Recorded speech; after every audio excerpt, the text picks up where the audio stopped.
ওই যে কোথায় আছে না, জন্মবিধাতা বিয়ে আর দিন বিধাতা নেই। তো আজ সত্যি এটা প্রমাণ পেল এই দিদিভাইয়েরটা জীবন কাহিনীতে। তো চলো তোমাদের এই ভিডিওতে জানাবো সমস্তটা, তার জন্য তোমাদের শুনতে হবে। তো তার জন্য তোমাদের পুরো ভিডিওটা দেখতে হবে।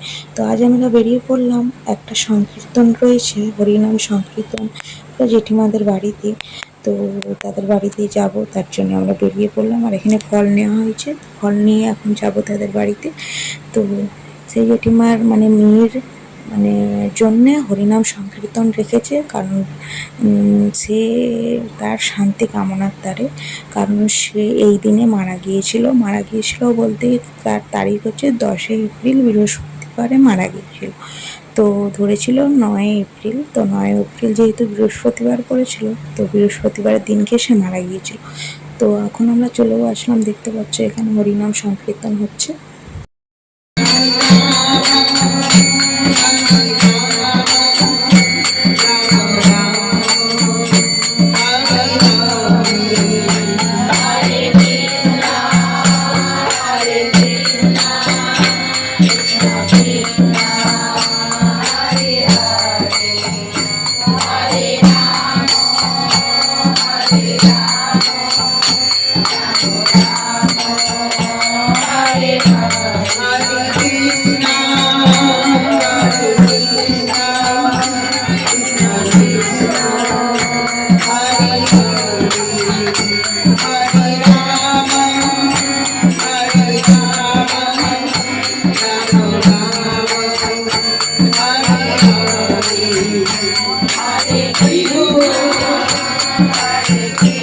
এই যে দেখতে পাচ্ছ বন্ধুরা, এই দিদিভাইটা মারা গিয়েছিল বৃহস্পতিবার দিনকে। তো এই দিদিভাইয়ের বিয়ে হয়েছিল বৃহস্পতিবার দিন, আর জন্ম হয়েছিল বৃহস্পতিবারের দিন, আর মৃত্যু হয়েছে বৃহস্পতিবার দিন।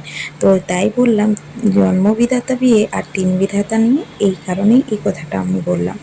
তো এই দিদিটা খুবই অল্প বয়সে মারা যায়, কারণ 3 বছর ধরে ক্যান্সারে আক্রান্ত হয়েছিল, তারপরে মারা গিয়েছে আগের বছর। তো এবছর শান্তি কামনার দ্বার এই হরিনাম সংকীর্তন রেখেছে জেঠিমার বাড়িতে। তো যাই হোক, তো এখন হরিনাম হচ্ছে। তো বলে না, যাতে মানে বেশি সুখী হয় সে ভগবানেরও মানে নজরে লেগে যায়, তার জন্যে এই দিদিভাইটা খুবই সুখী ছিল। আর একটা ছেলেও রয়েছে, খুবই সুন্দর।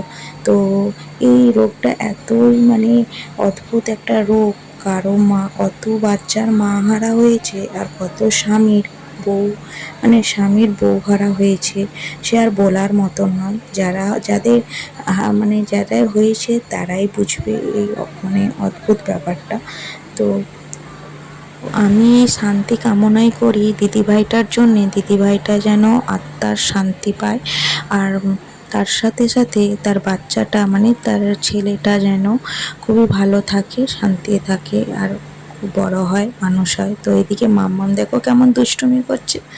তো আমরা এখন এখানে হরিনাম শোনার পরে এখানে প্রসাদের ব্যবস্থা রয়েছিল, তো এখন প্রসাদ দেওয়া হচ্ছিল।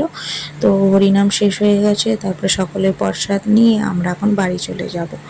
তো এইটাই ছিল আজকের ভিডিও। তোমাদের যদি ভালো লাগে অবশ্যই কমেন্টে জানিও, আর দিদির একটা শান্তি কামনার দ্বারে বিশেষ করে কমেন্টে জানিও।